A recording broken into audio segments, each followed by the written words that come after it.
नमस्कार मित्रों, आज एक नए टॉपिक के साथ आप सभी के समक्ष में उपस्थित हुआ हूं। टॉपिक है शब्द भेद। हालांकि शब्द भेद नाम का जो टॉपिक है, हम इसके संज्ञा का जो पार्ट है, 2 भागों में हम आपके सामने भेज चुके हैं वीडियो। शब्द भेद जो है, पहले हम इसी को समझ लें। शब्द भेद क्या है?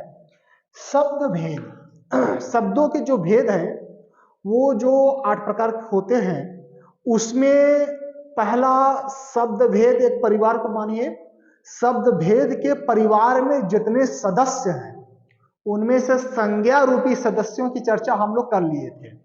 यहां देखिएगा, ये है आपके सामने शब्द भेद, देख लो आप पहले। ये है शब्द भेद, ठीक है। शब्द भेद में कुल 8 परिवार के लोग, 8 सदस्य हैं। परिवार है शब्द भेद। इस शब्द भेद में सदस्यों की संख्या कितनी है? 8। कहने का मतलब कि शब्द के जो भेद होते हैं वो 8 भेद होते हैं, ठीक है। 8 भेद आपके सामने उपस्थित है। इनमें से संज्ञा वाला आपको हम पढ़ा चुके हैं, ठीक है। संज्ञा के प्रकार, संज्ञा की परिभाषा, संज्ञा के भेद, सब संज्ञा का संपूर्ण वीडियो आपके सामने शायद 2 पार्टों में, भाग 1 भाग 2 जा चुका है हमारे इसी चैनल पर, संस्कृत साधक पर। आप लोग वहां यूट्यूब पर संस्कृत साधक सर्च करके पहले संज्ञा के दोनों भागों को पढ़ लीजिए। आज शब्द भेद के अंतर्गत परिवार के जो दूसरे सदस्य हैं, जिनका नाम है सर्वनाम। क्या नाम है? सर्वनाम। तो दूसरे सदस्य हैं सर्वनाम को उपयोग पढ़ेंगे। संज्ञा तो पढ़ लिए हैं, आज शब्द भेद के अंतर्गत सर्वनाम को पढ़ेंगे। इसके बाद हम लोग क्रिया की चर्चा करेंगे। तीसरे परिवार के सदस्य हैं क्रिया। चौथा है विशेषण, विशेषण की चर्चा कर लेंगे। 5वां हमारा है क्रिया विशेषण। 6ठा है संबंध बोधक। 7वां है समुच्चय बोधक। और लास्ट हमारा है विस्मय बोधक। ये सभी सदस्य, जो 8 सदस्य आपको यहां सामने दिखाई दे रहे हैं, ये किस परिवार के हैं? शब्द भेद के परिवार के हैं। यानी शब्द भेद का जो परिवार है काफी लंबा परिवार है। उसके अंतर्गत संज्ञा, सर्वनाम, क्रिया विशेषण, ठीक है, क्रिया विशेषण, संबंध बोधक, समुच्चय बोधक, विस्मय बोधक, ये सभी सदस्य शब्द भेद के परिवार के सदस्य माने जाते हैं। तो हम लोगों ने संज्ञा की चर्चा कर ही लिया था। आज हम लोग किसकी चर्चा करेंगे? सर्वनाम की। तो आज का जो वीडियो बनने जा रहा है ये सर्वनाम का होगा। तो यहां पर लिखा भी है शब्द भेद में दूसरे सदस्य, चौथे हैं दूसरे, क्या नाम है इनका? सर्वनाम। तो आज जितनी भी चर्चा होगी सब सर्वनाम की होगी। देखो यहां लिखा भी गया कि प्रयोग के आधार पर शब्दों के 8 भेद होते हैं। किसके आधार पर होते हैं? प्रयोग के आधार पर। प्रयोग के आधार पर शब्द के कितने? 8 भेद होते हैं। तो यही है हमारा इस शब्द का ये परिवार है, और इनमें कुल 8 सदस्य होते हैं, यानी 8 भेद होते हैं। ये 8 आपके सामने मैंने इसकी चर्चा आपसे किया, ठीक है। आइए अब हम सर्वनाम को अच्छे से और जानते हैं। यहाँ पर एक परिवार का दूसरा सदस्य है सर्वनाम। तो सर्वनाम क्या है? बहुत ही अच्छा और महत्वपूर्ण टॉपिक, परीक्षा की दृष्टि से सबसे ही महत्वपूर्ण ये सर्वनाम टॉपिक माना जाता है। बहुत तरह के प्रश्न यहाँ से पूछे जाते हैं, और आइए हम लोग इसको देखते हैं सर्वनाम को। खासकर जितने भी प्रतियोगी परीक्षाएं हैं, यूपी पुलिस हो, यूपी लेखपाल हो, एसएससी जीडी हो, यूपी टेट हो, सी टेट हो, टीजीटी हो, पीजीटी हो, जहां से भी हिंदी ग्रामर से प्रश्न पूछा जाता है, तो यहां से जरूर 1-2 प्रश्न आपसे मुलाकात होती है पेपरों में। आइए फिर देखते हैं, सर्वनाम की चर्चा करेंगे। सर्वनाम क्या नाम है? सर्वनाम। सर्वनाम का अर्थात सबका नाम। सर्वनाम, जैसे नाम से ही पता चल रहा है। अभी तो हम लोगों ने एक पढ़ा था संज्ञा। क्या पढ़ा था? संज्ञा, पहले सदस्य थे। तो संज्ञा में हम लोगों ने संज्ञा के सारे भेदों को पढ़ा। कौन कौन से शब्द किस संज्ञा के अंतर्गत आता है, कौन सा संज्ञा एक वचन में होता है, कौन सा बहुवचन में होता है, इस संज्ञा के संपूर्ण डिटेल हम लोगों ने पढ़ा। लेकिन अब इन्हीं के छोटे भाई, बड़े भाई संज्ञा, छोटे भाई कौन है? सर्वनाम। अब सर्वनाम को हम लोग जानेंगे, इनके भेद, इनके परिभाषा, इनके लक्षण, इनके उदाहरण, सब कुछ यही सब जानते हैं। आइए सबसे पहले पॉइंट टू पॉइंट समझते चलते हैं। सर्वनाम का दूसरा नाम संज्ञा प्रतिनिधि है। वेरी इंपॉर्टेंट, इसको नोट कर लीजिएगा। सर्वनाम को और किस नामों से जानते हैं? आप लोग, हमको लग रहा है कि पहली बार ये नाम सुन रहे होंगे, संज्ञा प्रतिनिधि। संज्ञा प्रतिनिधि ये संज्ञा सर्वनाम का दूसरा नाम है। यानी किसी परीक्षाओं में ये प्रश्न आ चुका है, प्रतियोगी परीक्षाओं में ये प्रश्न पूछा भी गया है, संज्ञा को और किस नाम से जानते हैं। ऑप्शन में ये ऑप्शन आपका सही होगा, संज्ञा प्रतिनिधि। अच्छा, इसका नाम संज्ञा प्रतिनिधि क्यों पड़ा? इसलिए पड़ गया, प्रतिनिधि माने प्रतिनिधित्व करने वाला। मान लिया जाए आपके जिले में डीएम साहब को कहीं बुलाया गया, लेकिन डीएम साहब विशेष कार्यों के लिए अपना जिला छोड़कर बाहर चले गए। जब बाहर चले गए तो जब भी वो उच्चाधिकारी कहीं बाहर जाता है तो अपने स्थान पर अपने प्रतिनिधि को छोड़कर जाता है, अपना कार्यभार किसी को सौंप कर जाता है। विद्यालय के प्रधानाचार्य हैं, प्रधानाचार्य जी को अगर बाहर जाना है तो वो किसी को अपना चार्ज दे कर जाते हैं कि भैया मैं नहीं रहूंगा तो अब मेरे गैर मौजूदगी में आप कार्य देखिएगा, आप संभालिएगा। तो यानी प्रतिनिधि करने वाला, ठीक है। तो किसकी प्रतिनिधि करने वाला? संज्ञा की। किसकी? संज्ञा के। संज्ञा के स्थान पर प्रयोग होने वाला, यानी जहां जरूरत संज्ञा की थी, संज्ञा न आकर संज्ञा चला गया कहीं अपने दूसरे कार्य के लिए, तो संज्ञा किसको अपना पूरा कार्यभार सौंप के गया? सर्वनाम को। किसको? सर्वनाम को। ये जो सर्वनाम है ये संज्ञा के बदले आता है। किसके बदले आता है? संज्ञा के बदले। यानी संज्ञा के स्थान पर, संज्ञा अगर नहीं है तो उसके स्थान पर जो उसका कार्य करने के लिए वहां मौजूद हो जाए उसी को हम सर्वनाम कहते हैं। बहुत ही सटीक परिभाषा। प्रधानाचार्य जी नहीं है, प्रधानाचार्य जी क्या है? संज्ञा है। वो नहीं है, अपना चार्ज किसी अपने छोटे जो क्रम में वरिष्ठ है अध्यापक टीचर, उसको देकर वो चले गए। अब प्रधानाचार्य का चार्ज उसको मिल गया, ठीक है, छोटा जो उनका वरिष्ठ शिक्षक है उसको मिल गया। अब वो शिक्षक सर्वनाम कहलाएगा, संज्ञा प्रतिनिधि कहलाएगा। यानी प्रधानाचार्य का प्रतिनिधि है वो आया है उस रूप में, ठीक है। आइए आगे देखते हैं। कहते अर्थ क्या है कि सर्वनाम का अर्थ होता है सबका नाम। क्या अर्थ होता है? सबका नाम। ध्यान देना, मैंने यहां से आपको यही समझाया है कि संज्ञा के बदले जो काम करे वो सर्वनाम, ठीक है। संज्ञा के बदले, संज्ञा नहीं है, संज्ञा के स्थान पर कोई और आकर उसका काम कर दे, वो सर्वनाम, वही प्रतिनिधि कहलाता है। आइए आगे। सर्वनाम एक विकारी शब्द या व्यय शब्द होता है। ध्यान देना, सर्वनाम अव्यय शब्द नहीं होता, उसमें विकार मौजूद हो सकता है और वो अपना रूप बदल सकता है, ठीक है। कारक के अनुसार बदल सकता है, वचन के अनुसार बदल सकता है। यानी कि जो कारक, वचन इत्यादि के अनुसार अपने रूप को परिवर्तित कर दे वो विकारी कहलाता है।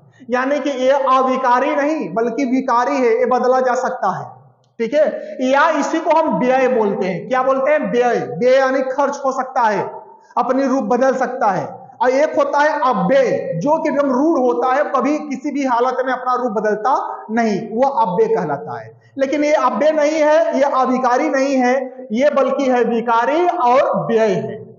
आगे है, सर्वनाम पर वचन और कारक का प्रभाव पड़ता है। जी हां, मैंने यही बताया था ना।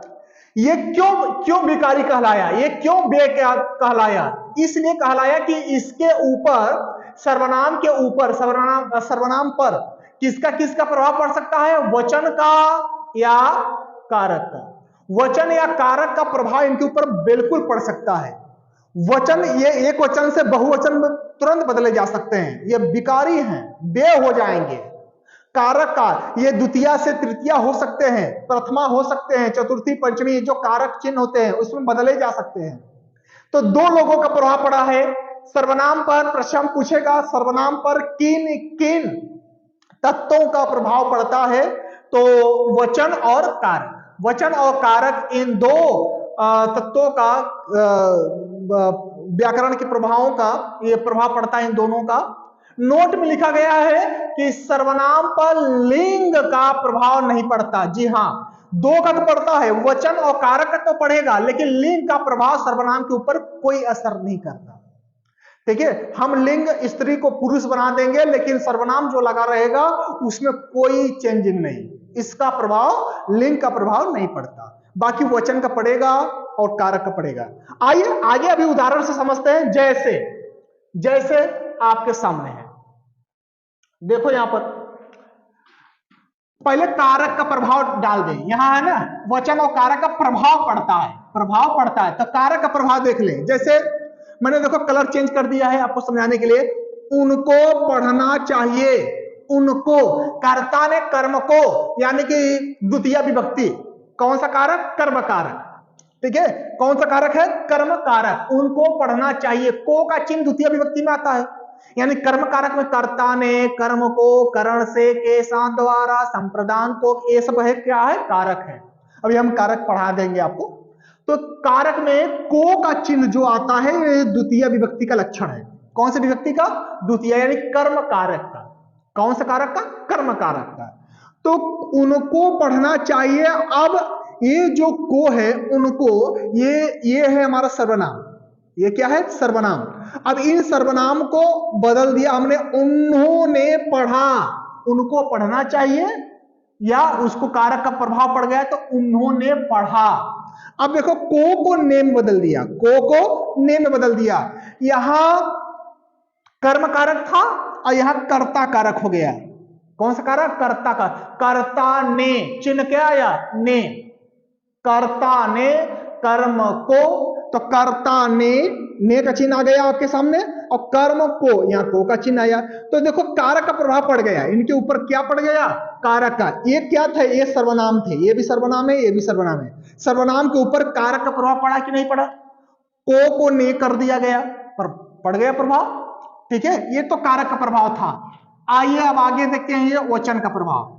कारक के प्रभाव में यहां पर लिखा गया भी गया है नोट में, यहां प्रथम वाक्य में कारक के प्रभाव से को के स्थान पर द्वितीय वाक्य में ने का प्रयोग किया गया। जी हां, पहले वाक्य में जो को था, ये को, तो दूसरे द्वितीय वाक्य में ने का प्रयोग कर दिया गया। द्वितीय वाक्य में किसका प्रयोग किया गया? ने का।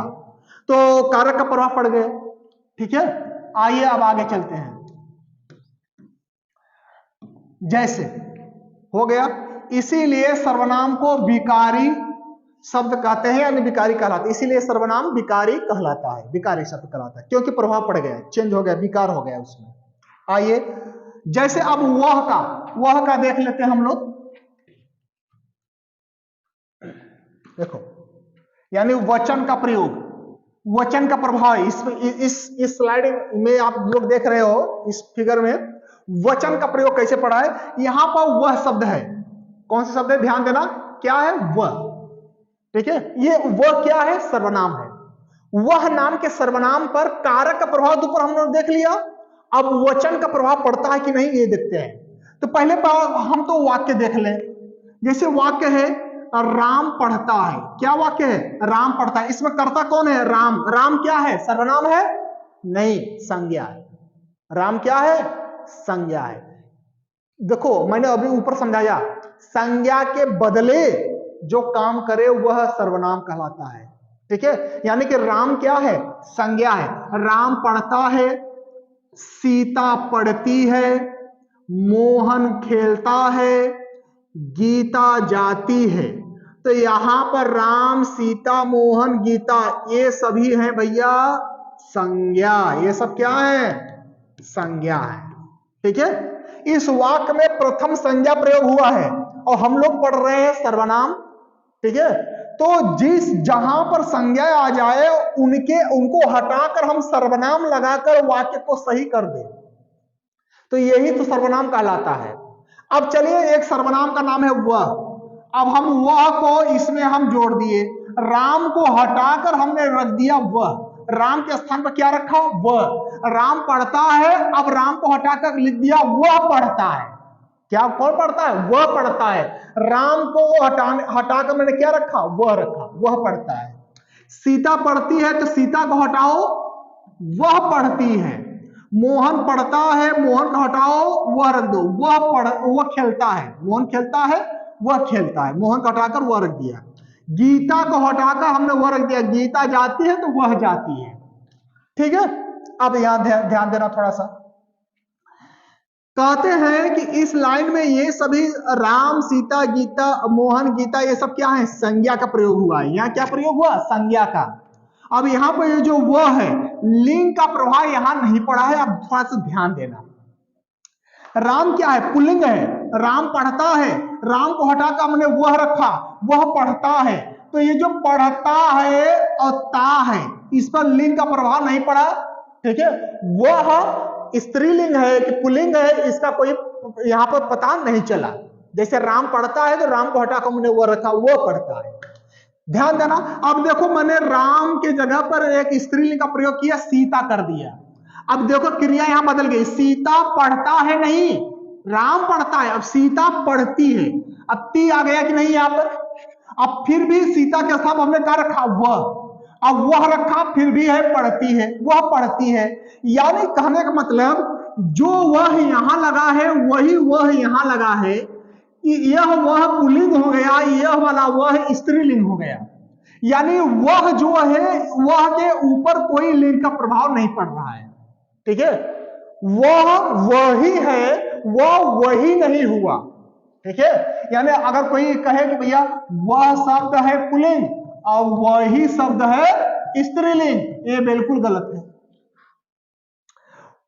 सीता को हटाकर भी मैंने वह किया, राम को हटाकर भी वह किया, लेकिन इसके ऊपर बताओ लिंग का प्रभाव पड़ा? जैसा वह है वैसा वह हर जगह है, चाहे सीता हो चाहे राम हो, वह में कोई चेंजिंग नहीं हुआ। ठीक, उसी तरह से मोहन खेलता है, तो मोहन तो खेलता है, मोहन को हटाकर हमने वह किया तो वह खेलता है। वह क्या हो गया? सर्वनाम है, कोई लिंग का प्रभाव। जैसे गीता क्या है? स्त्रीलिंग है। अब स्त्रीलिंग के स्थान पर भी मैंने वही किया, वह का कोई स्त्रीलिंग रूप नहीं बनता। वह स्त्रीलिंग भी होता है, पुल्लिंग भी होता है, सब कुछ होता है वह। ठीक है, उसका कोई लिंग नहीं है। यानी कि लिंग का प्रभाव सर्वनाम पर नहीं पड़ता। ये हमारे सर्वनाम है, इनके ऊपर लिंग का प्रभाव नहीं पड़ता। ये क्रिया जैसे जैसे यहां बदली है, क्रिया तो बदला है। ठीक है, यहां सीता थी तो इसीलिए पढ़ती हो गया, यहां राम था इसलिए पढ़ता हो गया। यहां पर हमने इसको कर्ता को बदलने पर क्रिया बदल गई। ठीक है, हमने राम को सीता किया तो पढ़ता का पढ़ती हो गया, यानी कि कर्ता को बदला तो क्रिया बदल गई। लेकिन यहां पर कर्ता को हमने बदला तो क्रिया कहीं बदला? जैसा है वैसे है, अरे कर्ता में कोई बदलाव नहीं हुआ। यहां कर्ता में बदलाव होने पर क्रिया बदलती थी, यहां कर्ता सब जगह एक ही है, क्रिया वही है, जो यहां था वही क्रिया है। आइए, जैसे वह का बहुवचन होता है वे, वह का बहुवचन क्या होता है? वे। ठीक है, वह का वे, वह का वे, वह का वे। यहां वह का बहुवचन रूप वे होता है, वह पढ़ता है का बहुवचन में होगा वे पढ़ते हैं, ये बहुवचन में हो जाएगा। वह पढ़ता है, इस वाक्य का बहुवचन बनाइए तो क्या बनेगा? वे पढ़ते हैं। वह पढ़ती है का बहुवचन वे पढ़ती हैं। वह खेलता है का बहुवचन वे खेलते हैं। वह जाती है का बहुवचन वे जाती हैं। वचन का प्रभाव यहां पड़ गया है। ठीक है, वह का वे हो गया, यह वचन का प्रभाव पड़ा है। वह का वे होना वचन का प्रभाव है। ऊपर हम लोगों ने पढ़ा था कि सर्वनाम के ऊपर वचन और कारक का प्रभाव पड़ता है। कारक वाला प्रभाव हम लोगों ने ऊपर देखा उदाहरण में, और वचन का प्रभाव देख लो यहां आपके सामने है। वह का वे कर दिया, यानी वचन का प्रभाव तो पड़ा, लेकिन लिंग का प्रभाव इनके ऊपर नहीं पड़ा। अगर हम इसमें हम आपको यही बता रहे थे, जैसे मान लिया जाए कि वह है, और वह को अगर हम ये पूछें कि ये स्त्रीलिंग है पुल्लिंग है, तो आपका जवाब क्या होगा? पुल्लिंग में या स्त्रीलिंग में? तो आप बता नहीं पाएंगे इसको कि वह पुल्लिंग है स्त्रीलिंग। इसीलिए वह नाम का जो सर्वनाम है, मैंने कहा सर्वनामों में लिंग का प्रभाव नहीं पड़ता। ठीक है, तो यहां पर अगर आप इसको पुल्लिंग बोलते हैं, तो जैसे राम पढ़ता है का हमने कहा वह पढ़ता है, तो ठीक है ये पुल्लिंग तो हुआ। लेकिन सीता पढ़ती है, यहां भी तो वह है, यहां भी वह है। ठीक है, तो वह तो एक ही चीज है, लेकिन क्या लिंग आने से कुछ पता चला कि हम किस लिंग में इसका प्रयोग करें? यानी लिंग का प्रभाव नहीं पड़ा। तो कहने का मतलब इस पर लिंग का प्रभाव नहीं पड़ता, सर्वनामों पर लिंग का प्रभाव नहीं पड़ता। किसका किसका प्रभाव पड़ता है? कारक का और वचन का। वचन का जैसे वह एक वचन वे बहुवचन, वह एक वचन वे बहुवचन, वह एक वचन वे बहुवचन, वह एक वचन और वे बहुवचन। तो वचन का प्रभाव तो पड़ा, एक वचन को बहुवचन में हमने बदल दिया, वचन का प्रभाव तो पड़ा, ठीक है। इसके ऊपर हमने बताया कारक का प्रभाव तो पड़ा, लेकिन लिंग का प्रभाव नहीं पड़ा। आइए अब आगे चलते हैं हम लोग। वेरी इंपॉर्टेंट ये कोटेशन आपके सामने लिखा गया है, दिनसित, इनका नाम आप लोग अपने कॉपी में नोट कर लीजिए, क्या नाम है? दिनसित। दिनसित महोदय के अनुसार एक संयुक्त सर्वनाम भी होता है, ठीक है। ऐसा सर्वनाम, क्या नाम है इसका? संयुक्त सर्वनाम। इसका नाम आप लोग पहली बार सुन रहे होंगे कि संयुक्त सर्वनाम भी होता है। जी हाँ, प्रतियोगी परीक्षाओं में ये पूछा गया है, इसलिए बहुत इंपॉर्टेंट है। संयुक्त सर्वनाम, ये जो नए सर्वनाम का परिभाषा जो किसी ने दिया है उसका नाम है दिनसित महोदय, ठीक है। इसको नोट कर लीजिएगा। आगे आइए देखते हैं, संज्ञा के स्थान पर प्रयोग किए जाने वाले शब्दों को सर्वनाम कहते हैं। संज्ञा के स्थान पर प्रयोग किए जाने वाले शब्दों को क्या बोलते हैं? सर्वनाम, ठीक है। जैसे आइए, संज्ञा के स्थान पर प्रयोग किए जाने वाले शब्दों को सर्वनाम कहते हैं। जैसे राम संज्ञा है, सीता संज्ञा है, रमा संज्ञा है, ये कोई ना कोई संज्ञा तो है, व्यक्तिवाचक संज्ञा।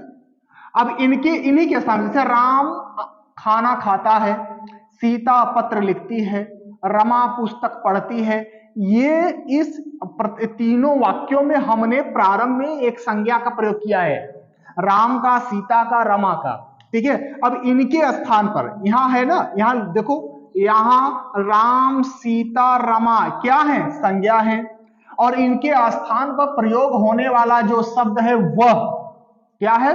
वह सर्वनाम है। तो वह क्या हो गया? सर्वनाम। इसके ऊपर लिंग का प्रभाव नहीं पड़ा है। जी, ये जो तीनों लाइन लिखा गया है इन्हीं की चर्चा किया जा रहा है कि राम, ध्यान देना, राम, सीता, मोहन, गीता, ये सब संज्ञा हैं और इनके स्थान पर प्रयोग किया गया है वह को। किसका प्रयोग किया गया? वह का। वह हो गया सर्वनाम। तो संज्ञा के स्थान पर प्रयोग होने वाले शब्दों को ही हम सर्वनाम बोलते हैं, ठीक है। सर्वनामों पर लिंग का प्रभाव नहीं पड़ता। आइए अब आगे चलते हैं, सर्वनाम के भेद। सर्वनाम के भेद, अब हम ये जानेंगे कि सर्वनाम के कुल कितने भेद होते हैं। आइए देखते हैं, यहां पर सर्वनाम के कुल 6 भेद होते हैं। कितने भेद होते हैं? 6 भेद होते हैं।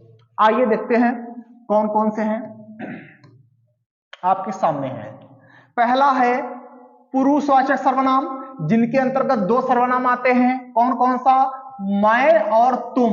कितने सर्वनाम? 2 सर्वनाम, मैं और तुम। ये मैं और तुम कौन से सर्वनाम है? पुरुषवाचक सर्वनाम है, ठीक है। दूसरा हमारा है निजवाचक सर्वनाम, जिसमें एक सर्वनाम आता है, उसका नाम है आप। कितने सर्वनाम आते हैं इसके अंतर्गत? एक। कौन सा? आप। आप क्या है? निजवाचक सर्वनाम। अगला है निश्चयवाचक सर्वनाम, जिसमें 2 सर्वनाम आते हैं, यह और वह। कितने आते हैं? 2। यह और वह किस प्रकार का सर्वनाम है? तो आप कहोगे निश्चयवाचक सर्वनाम। अगला है अनिश्चयवाचक सर्वनाम, जिसमें 2 सर्वनाम आते हैं, कुछ और कोई।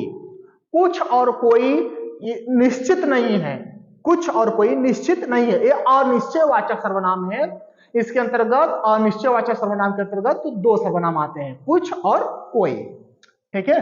2 हो गए। अगला हमारा संबंधवाचक सर्वनाम है, 5वां, जिसमें 2 सर्वनाम आते हैं, जो और सो। कितने आते हैं? 2। जो और सो, ठीक है, ये संबंधवाचक सर्वनाम है।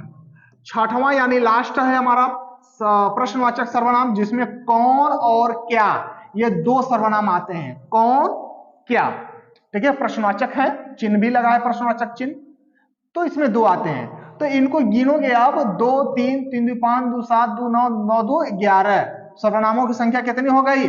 11। तो मूलतः सर्वनामों की संख्या 11 होती है, ठीक है।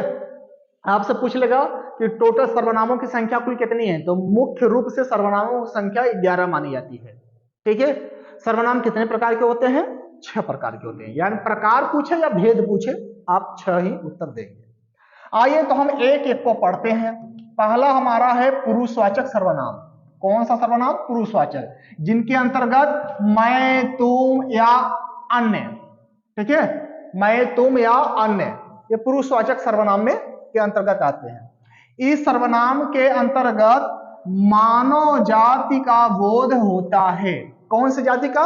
मानव जाति। मैं और तुम, ये या राम श्याम मोहन गणेश रमेश, तो ये तो संज्ञा हो गई। लेकिन मैं और तुम की अगर हम बात करें तो अपने दिमाग में यही दोनों को रखो, बस इसको हटा दो, ये डिस्टर्ब कर रहा है, तो बस मैं और तुम को रखो।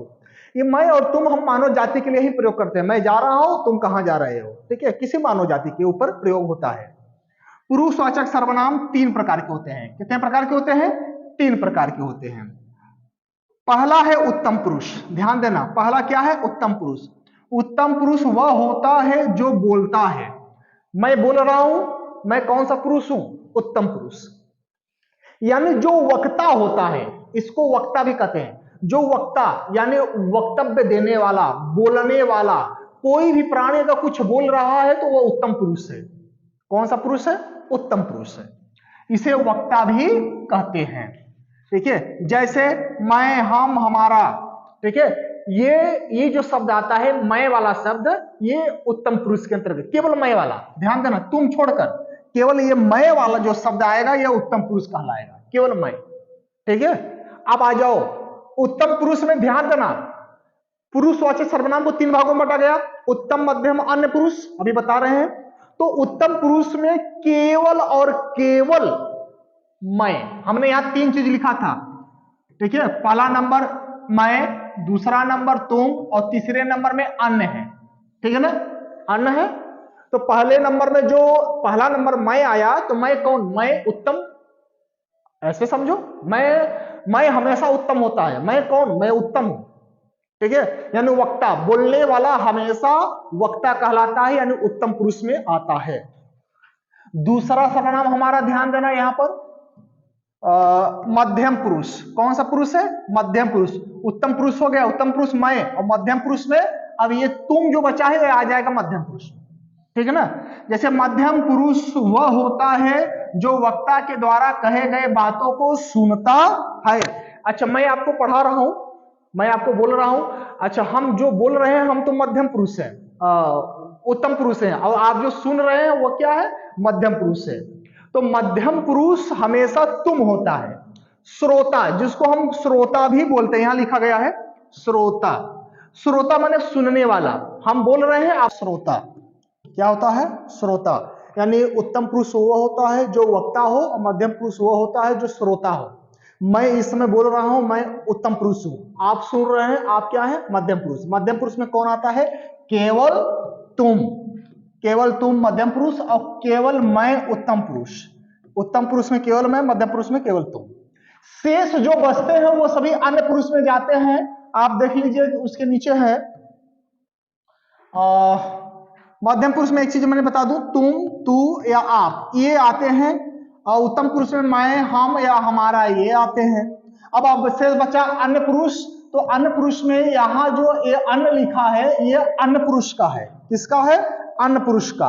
और अन्य पुरुष में क्या है कि अन्य पुरुष में उसे कहते हैं जब वक्ता और श्रोता के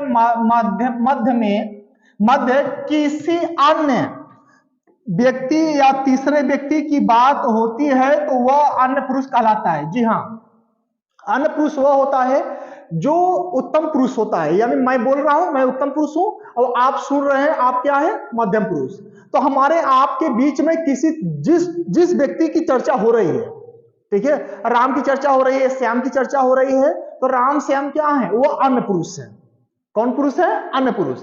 यानी श्रोता, वक्ता और श्रोता के बीच में जिसकी चर्चा, जिस व्यक्ति की चर्चा हो रही है, वह व्यक्ति, वह टॉपिक, वह कहलाएगा अन्य पुरुष। ठीक है, तो यह अन्य पुरुष यानी कि पुरुषवाचक का तीनों प्रकार भेद आपको बता दिए। अब इसको इस फिगर के माध्यम से जानेंगे। अन्य पुरुष में जैसे वह है, यह है, वे, राम, श्याम, मोहन इत्यादि, ये सभी अन्य पुरुष में आते हैं।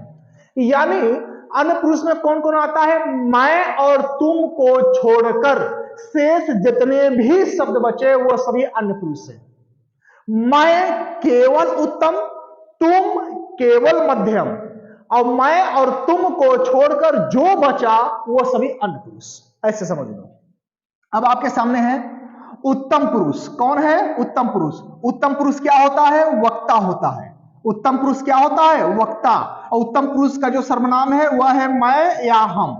मैं एक वचन है, मैं कौन सा वचन है? एक वचन, और हम बहुवचन होता है।